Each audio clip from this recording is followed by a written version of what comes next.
Molweni Mzantsi Afrika, molweni into zakuthi, molweni bethunana kwiindawo ngeendawo, Vusisizwe TV channel.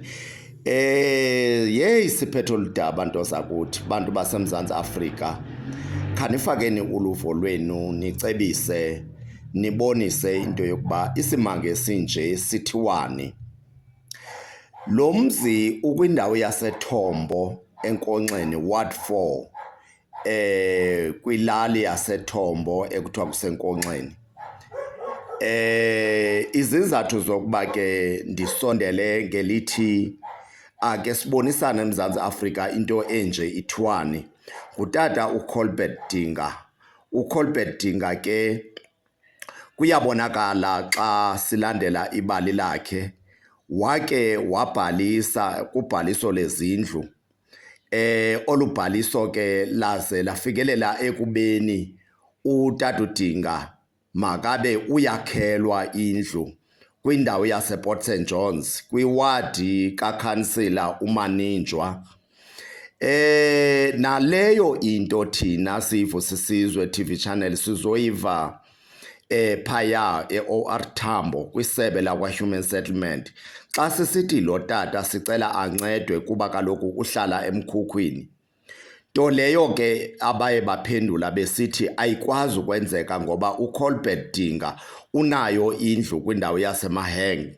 Ndilibele nje iMaheng uba nguward bani ePort St Johns, mhlawumbi nguward 6, andikho sure. Nto zakuthi ayikho into esingayenzanga.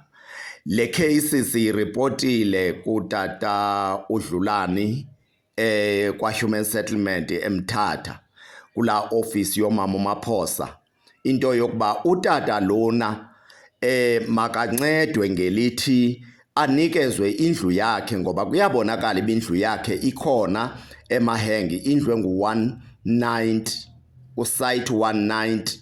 Loo nto ke utata yena akayazi into yokuba unendlu eseMaheng. Uzoyiva ngathi kuba sifake igama lakhe kwa-Human Settlement eOR Tambo. Bazalwane, umeya wasePort St Johns siyazisile into katata uDinga. Wangathi ikhona intshukumo azoyizama intoba utata uDinga angene endlini yakhe. Simazisile ukhansila uManinjwa. uManinjwa unento entsha mva nje akasaphenduli ifowuni xa sithi siyamfowunela. Ungukhansila kuManinjwa owayesithembisile esithi uzayimela into kaBawudinga uba ikwazi ukude ibe iyalungiseka.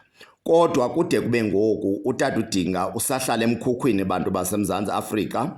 Utata uDinga unendlu eyakhelweyo ngurhulumente angazange axelelwe ngayo into yokuba unendlu eseMaheng. Asigqibelanga ke apho kutata uManinjwa onguceba wale ndawo othe uzoyimela le nto. Akabuyisanga mpendulo ethi ndithathe inyathelo ndathi. uManinjwa ndithetha nani akaphendula ifowuni noxa sithi siyamfowunela. Ifowuni akasayibambi, akukho direction asinike yona. Njengoko babetshilwe eOR Tambo into yokuba ikwanguye onamandla onokwazi ukulungisa ingikitya yaseMaheng yentoba endlini kaBawudinga kungene omnye umntu. Siyithathile ke loo nto saqinisekisa intoba mayingapheleli apho. Sabhala ke sikwabhalela umama uYols uNgaleka ophaya naye eOR Tambo. Kodwa ke kungoku njena sisesengxakini. Now sizibuza umbuzo ke bantu baseMzantsi Afrika into yokuba intloboni yoceba abanjengoManinjwa abathi xa kusobe kukhona ingxaki ekumele bayisombulule umntu ohlulakale tu ukuyisombulula aphele sengasabambi naloo fowuni.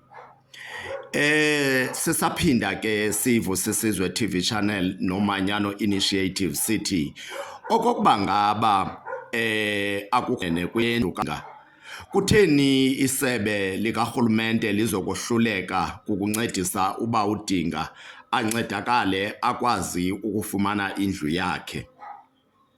Ndicinga ke baninzi abantu esizamileyo ukuxhumana nabo ngawo lo mcimbi besithi ke lo mcimbi uza kuchotshelwa yiOR Tambo kwakunye nomasipala wasePort St Johns. Ininzi kakhulu into zakuthi into edibene nezindlu kulamaheng kula Port St Johns, kwaye ke umeya wayichaza naye into yokuba izindlu ezi zazingenabantu. Zingenabantu zinjalo, esithi ke abanye abantu ayayingabanikazi bezi zindlu abazange bazifune ezi zindlu. Simbuze ke several times ukuba udinga into yokuba bawudinga ingaba wena ngokunokwakho wayifumana na into echazayo into yokuba unendlu eMahenge. Athi uba udinga zange ndiyifumane.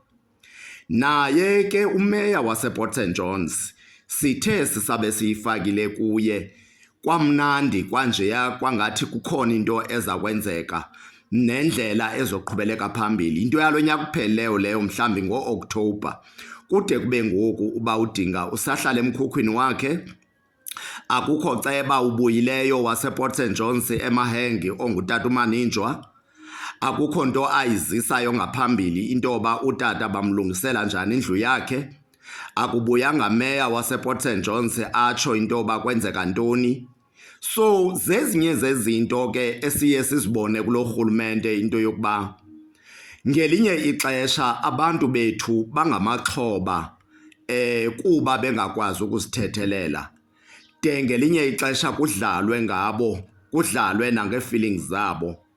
Now umuntu uyazazi uba unendlu uzaze kunyaka ophelileyo, urhulumente uyohluleka kukulungisela uba uColbert Dinga indlu yakhe ehlala umama onguMafaku.